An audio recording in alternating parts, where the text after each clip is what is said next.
On this edition of the Best Docs Network featuring Forest Park Medical Center, plastic surgeon Dr. Ricardo Meade,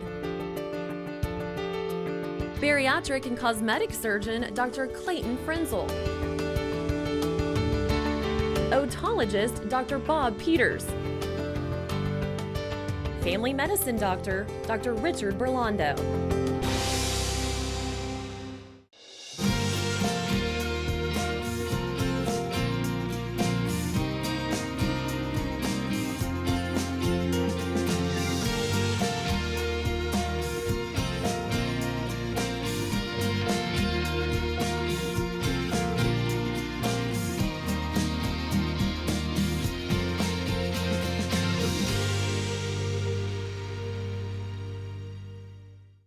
And hi again, everyone. Jim Knox along with Candace Kruger, and welcome back to another edition of the Best Docs Network featuring Forest Park Medical Center. Of course, not only the top medical center in the Dallas-Fort Worth area, the state of Texas, but I think the entire country. You bet it is. And our first physician who operates right here out of the beautiful Forest Park Medical Center, it's plastic surgeon Dr. Ricardo Meade.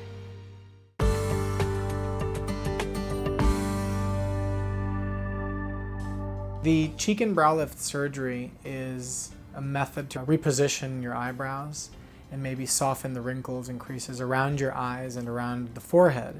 Those are typically one of the early stages of visible aging to patients. Repositioning the anatomy sometimes will really smooth things out. Well, I'm going to be 67 next month, and I was getting heavy-lidded, and I needed my eyes lifted a little for vision, if nothing else. But of course, he also did a cheek lift, and very pleased. In Laura's case, what I did was the eyelids and her brow and cheek, and often we'll restore volume into the cheeks by injecting fat. And so I harvested some fat from her tummy, and we inject some of her own fat, so it's a nice natural result, and it just plumps up the cheek a little bit more, because as time goes by, the cheeks lose their volume. Dr. Meade had suggested the brow lift instead of the eyelid lift, and he was very right, because I got the results that I really wanted. It's almost like you're working on daylight savings time. You've backed the clock up, but it just sort of stays there. So will you continue aging? Of course. Would you need a touch-up? Sure. If you wait 10, 15 years, you'll still age 10 to 15 years, but you've backed up the clock that much. The recovery was very easy, very little swelling, and the incisions were very hidden, and the swelling went down very quickly, and so did the bruising. It's a real subtle but very nice clean improvement. It just makes you look refreshed. I love the surgery because after a couple of days the patients are smiling, they're glowing, they're just so happy. They're always very surprised at how easy the recovery was when I used the camera to do the cheek and brow lift. Okay, after the procedure, I feel so good and feel good about myself. And I'm a teacher. I am in front of the kids all the time, and it just gives you a lot of self-confidence.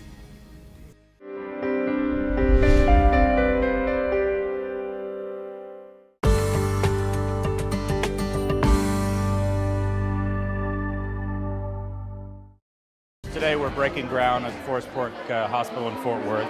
It's our 4th hospital. We're very excited to be here. It's going to be, just like our other hospitals, a really unique physician-owned, physician-governed hospital where the doctors themselves control what goes on and are able to put their patients first. The concept of Forest Park is a physician-owned hospital where physicians' inputs have meaning to the care of our patients. That's how the concept was originated. What's happening here today is extension of that concept to Fort Worth, the community of Fort Worth and the physicians in the community of Fort Worth. Forest Park is going to bring greater care to the Fort Worth community. In addition, it's going to bring about 250 to 400 jobs. Fort Worth was designed to lead gold standards, and with the environment in mind, everything we do is about reducing the building's impact on the environment. We'll provide the community with great surgical care. just like we have in Dallas and Frisco and Southlake and our other sites. It's a very important community in North Texas, and it's a geographic extension of coverage for the various Forest Park hospitals. We're very excited. The physicians of this community had inquired, and we've worked with over time to develop a very strong cadre of physicians with interests in Forest Park, what Forest Park is, and the community and the needs of the community and the service we could provide. Best Docs Network featuring Forest Park Medical Center. Forest Park Medical Center, extraordinary in every way.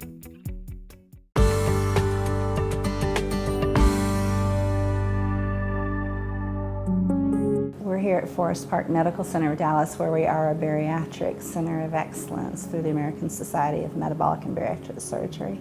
What a bariatric center of excellence is it's a designation that a facility has to actually apply for. It covers 10 very vigorous standards that are set forth from the American Society for Metabolic and Bariatric Surgery, and they actually come and interview, they audit charts, they look at outcomes, and they look at 10 very vigorous standards to make sure you meet those standards, from the equipment you have to care for your patients, the personnel that you have involved taking care of the patients. And it's there for patients to be able to select a facility that is above and beyond for their care of bariatric patients. Part of being a bariatric center of excellence means that we're able to handle any complications that occur with our patients. So we have several physicians that we can consult for whatever needs we may have, whether that be pulmonology, nephrology, neurology, any of those things that we may need. We have those here at our fingertips, and we have that for the ICU and the ER as well. I oversee all of the medical nutrition therapy both before and after surgery with the bariatric patients. So up to 6 months prior to bariatric surgery, patients can come and see us and work on lifestyle changes. And then we also visit with the patients here in the hospital immediately after surgery, and we offer post-op classes just to kind of keep everybody on track up to a year following the procedure. I help teach the pre-op in the seminar classes for our bariatric patients or our prospective bariatric patients. We do inpatient teaching after they've had surgery, as well as do the lap band adjustments once they've had surgery. We do upper GIs. We do see them from prospective patients, and post-op wise, we see them throughout the whole course of their procedure, as well as 2 years out, 3 years out. So we continue to follow up with them and see how they're doing and continue their education. The pre-op procedures that we do in radiology are the upper GIs, and they like to do that to be able to see the intestinal tract before they have surgery, so the doctor knows what they're working with. And then post-op, we bring the patients down and we do upper GIs so that the doctor can make sure that all the suture lines look good and there's no leaks and everybody's good to go home. We do around 3% of the cases nationally for bariatric surgeries. That means that out of all the thousands of bariatric surgeries nationwide, this specific hospital does 3% of them. We have a great multidisciplinary team, and we do have a great team of our dietitians, our nurses, our surgical staff, our respiratory therapists, physical therapists, radiology techs, everyone. And it takes every one of those members of the team to provide great patient care. And without any one member of the team, we couldn't be as effective as we are. Did you know the spacious operating rooms at Southlake Forest Park Medical Center will feature the latest technology, including the ability to live stream video from surgeries to nurse stations and other Forest Park campuses? The Dallas location has an auditorium where doctors can gather to watch a surgery.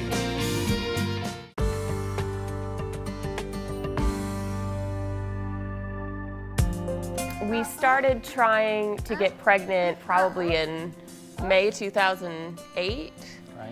And so it took us, we tried for about a year before we went and saw Dr. Koo, and then my OB recommended that we go see him. Amy Baker and her husband unfortunately struggled with infertility for some time. Fortunately, they came and saw me at the office. We did a workup and found out that it was possible that she could still conceive.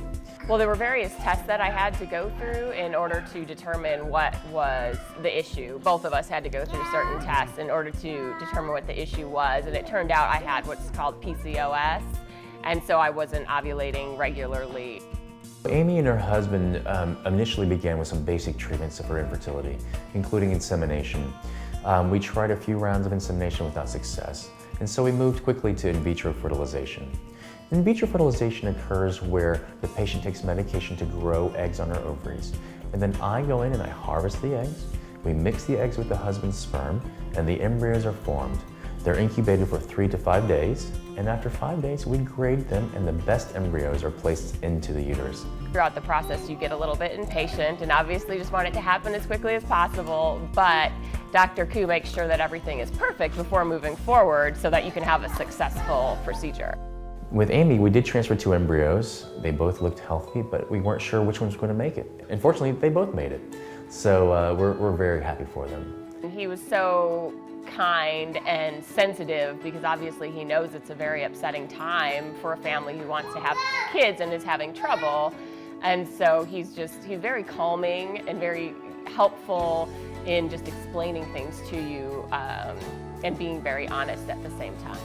The chance for twins with in vitro can range between 33% up to 45%. We're always shooting for success with each try, with the first try especially, so we're very excited that Amy had success with her first try. The girls are wonderful. They're obviously a lot of fun. Obviously, we're very thankful for everything he's done for us.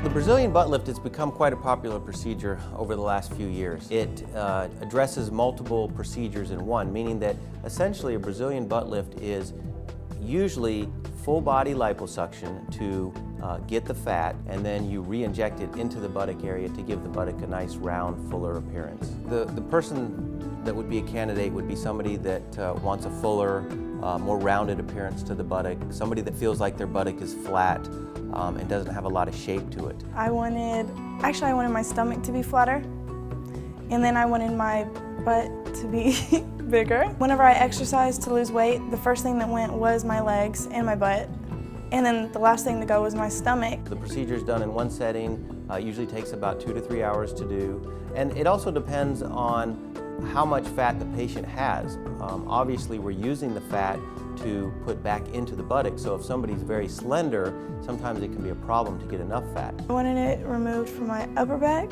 my lower back, and my stomach. It doesn't feel like there's anything like how implants are. It doesn't feel like there's any implants or anything. It's just, it feels real. Her results were very good. She got a nice appearance from the liposuction.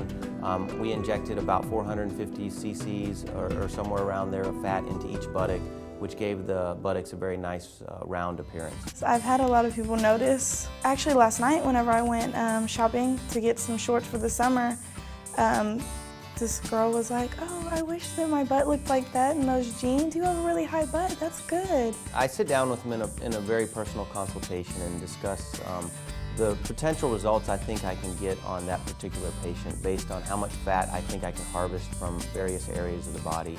And then I usually find one of my patients that has a body shape very close to what they are and show them pre-op and post-op pictures. Dr. Frenzel made me feel really comfortable as one of his patients. I've had other surgeries. If I could turn back time, I would actually go to him because I just like the environment and I like the way that they care about you, and it was just an overall good experience.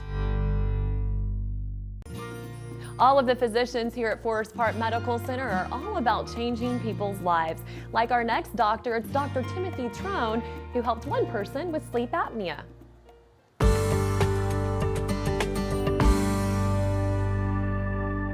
Sleep disordered breathing, or commonly known as obstructive sleep apnea, is a fairly common, debilitating, and sometimes life-threatening condition that afflicts a fairly significant fraction of the U.S. population.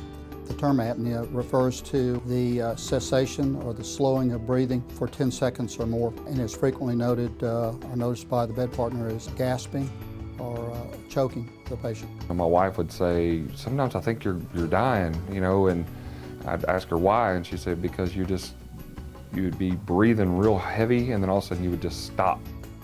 As this airway space narrows, and the most common reason is during sleep, the individual loses muscle tone.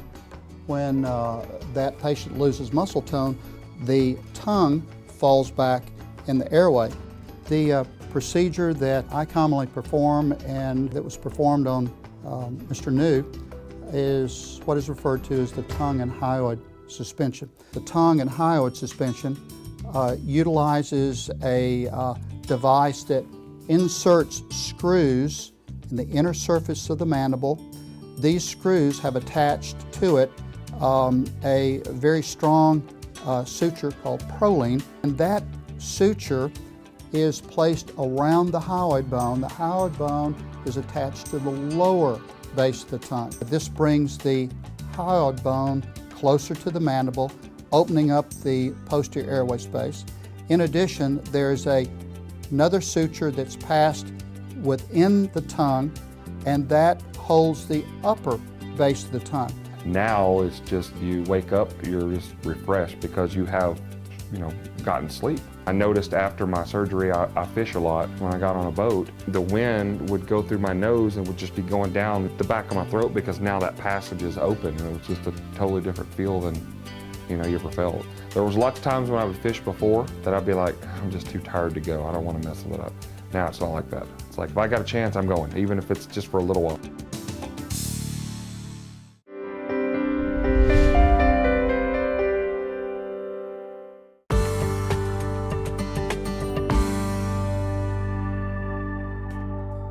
In our practice, we take a team approach to the nutritional aspects of bariatric surgery.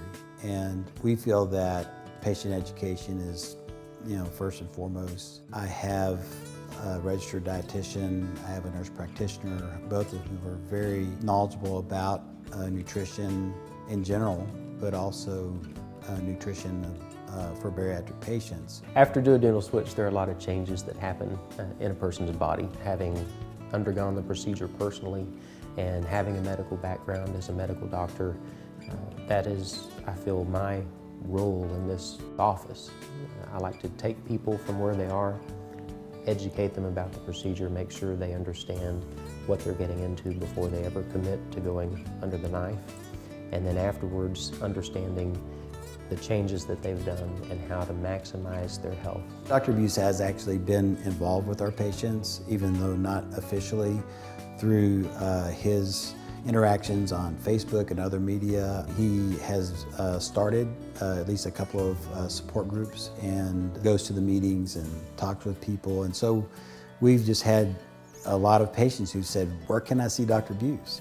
Now that we're opening our office in Frisco, and now that he's relocated to Frisco, that's going to be a perfect opportunity to get him involved and actually seeing patients in our office right alongside with us. And we're really excited about that. After duodenal switch, there are a lot of changes that happen in a person's body, metabolically and physically. Not only do people lose weight, but they absorb nutrients and vitamins and minerals and calories in a whole different way. We try to take just kind of a holistic approach to making sure that they are doing what they can to supplement well and to get as much of the nutrition they can through the foods that they eat. Give patients what we feel are solid guidelines which will help them to maintain their nutrition. If the patients will take the time to spend the time with me or my staff, eventually we can solve whatever the issues are. Now, Candace, I had the great privilege of taking part in the Forest Park Medical Center groundbreaking event in Fort Worth, and what an outstanding event.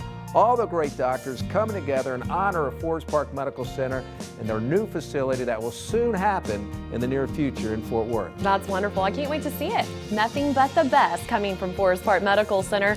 And our next best doctor who operates right here at Forest Park Medical Center is Dr. Bob Peters, who helped one little boy hear again.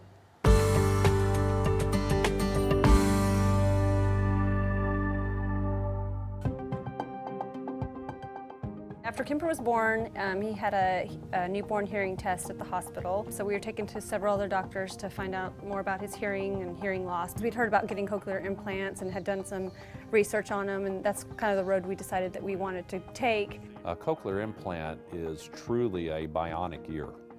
It is the only available full replacement for a human special sensory function. When he was born, we found out in the hospital before we even left. You know, it kind of took the the joy and excitement out of having a baby. You know, all of a sudden told that there may be a potential problem with your son. Because, you know, nobody wants to find out that something is, you know, wrong with their child, especially our first child. It's a day surgery type procedure typically. Maybe small children and babies would spend the night. But this surgery takes no more than about an hour and a half to 2 hours to do. That portion is allowed to heal, and then a very specialized computer is used on the outside called the processor. And that processor takes all the sound in the environment, digitizes it, and sends it to the implant via an FM signal. And when they first turned him on, he'd never ever heard sound. So they started him off very quietly and slow, so not to scare him, you know, because it's a whole new world to him. And the second that we had our first appointment with Dr. Peters, he said, okay, you know, my staff will take care of everything, and they did. In the case of Kemper, who was identified early and whose parents wanted to be very proactive, very aggressive in doing everything they could for him, they presented early on so that by the time I saw them and that we had completed all of the evaluations at 9 months, not only was he ready for an implant, but I felt he was old enough and he had grown enough that we could do both ears at the same time. It really has changed his life. He turned into a different baby. He was just a lot happier, and it's just like his whole world kind of opened up. But yeah, we think very highly of Dr. Peters.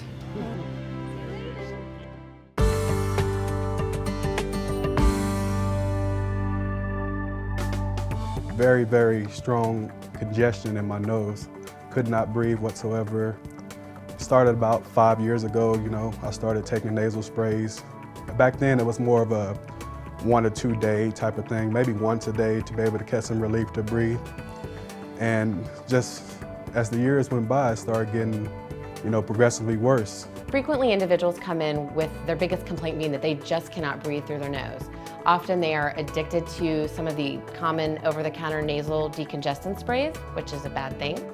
These patients often they use them several times throughout the day, and the problem with that is that you somewhat become addicted to them in the sense that the more you use them, the more you need it. You can have a rebound congestion in the nasal linings and the passageways. So it can cause a big problem with just persistent nasal obstruction. We're going to order a CAT scan on it. Eventually, you know, it got to the point where I was having rebound congestion from the nasal spray. So, which I didn't know about, my girlfriend had to warn me, you know, you got to stop taking this stuff. And I was like, no, it's no big deal. It's just nasal spray. It shouldn't be, you know, any harm to you. But, you know, after reading the congestion and reading the back of it and seeing that it was dangerous and it does cause rebound congestion, it says it right there on the label. So there's two different types of nasal sprays. There's the over-the-counter ones, which are typically the decongestant nasal sprays. Those should be only used for a short period of time. The ones that can be prescribed by a physician, such as the nasal steroid sprays or antihistamine sprays, can be used on a daily basis indefinitely. The nasal sprays that are prescribed by the physician are not addictive in the way that the over-the-counter ones are and do not cause that rebound congestion and the problems that some of the over-the-counter decongestant sprays do. People don't realize how precious being able to breathe is. And you know, with my job, I have to be able to sleep. And before Dr. Wild, I wasn't able to sleep maybe 3-4 hours a day, and I was constantly up getting nasal spray trying to be able to catch some relief to breathe. But now, you know, basically nights full of sleep. I mean, it's great. Now to our next doctor who operates right here out of beautiful Forest Park Medical Center. It's one of the best bariatric surgeons, Dr. Nicholson, who helped one individual lose a lot of weight.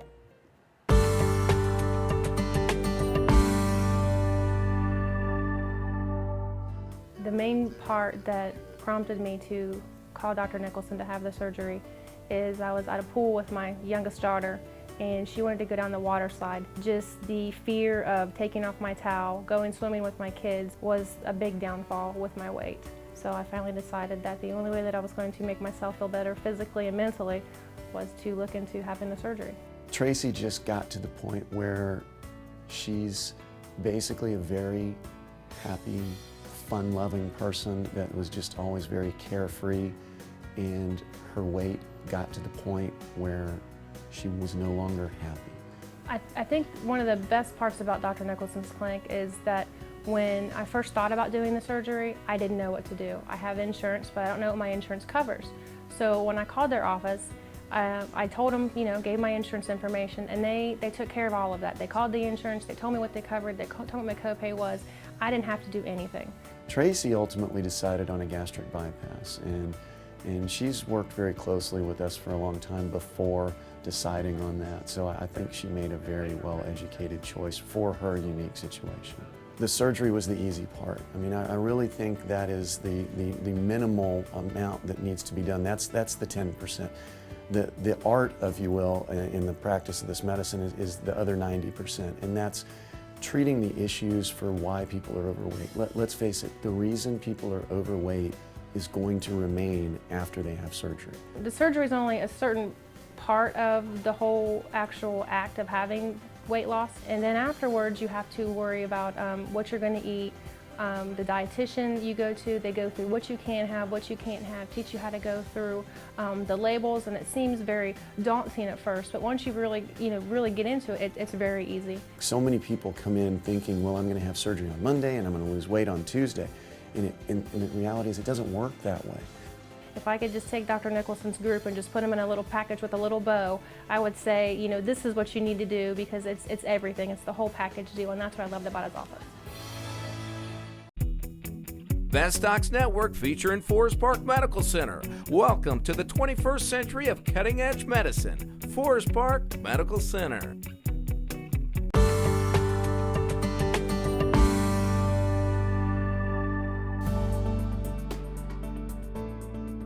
Milton had presented to us with some rather severe arm swelling. Like typical guy, thought that it was just due to lifting some weights. Upon closer exam, the swelling was really not consistent with that, and we had to consult a vascular specialist real quick in order to kind of keep him out of trouble from preventing a blood clot developing in there, and it could have been some severe arm damage result had we not gone to that quite quickly. About 4 years ago, I noticed I had some swelling in my left arm around the elbow, and didn't think anything about it, and a couple of days later I decided to go and go to the doctor to get it checked out. Anything that's unusual, get it checked, especially if you're after age 40.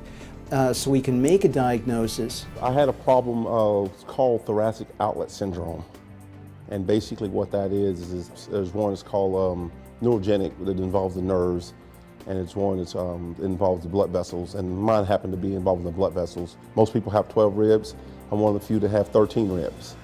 And so that first rib was pinching off one of my vessels, causing blood to back up into my arm. With guys, you really have to keep on them to sell that point that, hey, some of this can have drastic consequences. Dr. Berlando, he had me to go see a specialist about it, and I ended up having to have surgery. And then, of course, I had to go back to see Dr. Berlando because he likes to follow up with all of his patients like that once you've been to somewhere else. But he just wants to keep track of what's all going on with you. That's how we usually start the evaluation. If anything does come up on the exam, then we would arrange, of course, appropriate follow-ups, making sure that the treatment plans do work. And like I say, if medications are needed, monitoring you, watching you like a hawk to make sure that those medications don't have any adverse consequences as well. After I've gone to see Dr. Berlando, I feel good about the direction my health is going because I know that Dr. Berlando has checked everything possible he needs to check with me. All right, that'll do it. That'll wrap up another edition of the Best Docs Network featuring Forest Park Medical Center. And don't forget, for more information about Forest Park Medical Center, whether it's the surgeons, the staff, the technology, anything you want to know, head to the website, bestdocsnetwork.com, and click on the Forest Park Medical Center tab. And if you have a question or comment for us, we'd sure love to hear from you. Send us an email at info@bestdocsnetwork.com. There you go. So long, everyone. We'll see you next week.